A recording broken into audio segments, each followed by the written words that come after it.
So here we are back in the boatyard. And you may ask, why is JODA back in the boatyard? Well, thank you.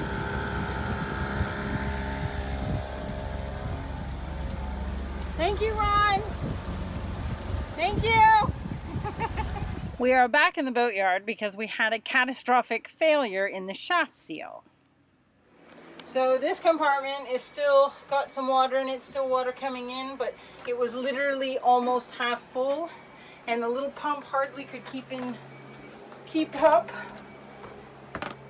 And back here is where we had a problem. So John put this orange in tape. It's rescue tape. Huge bonus for rescue tape.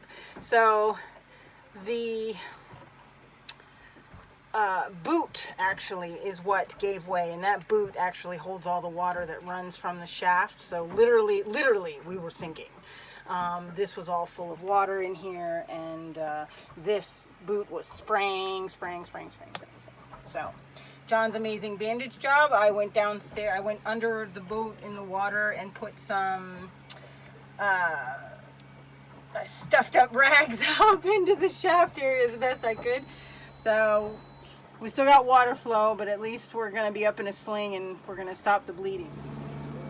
Here we go. Back up into the sling. Emergency. Woo! And there goes JODA back up in the sling. Okay. So we'll be in Grenada just a little bit longer, hanging out at Clark's Court Bay.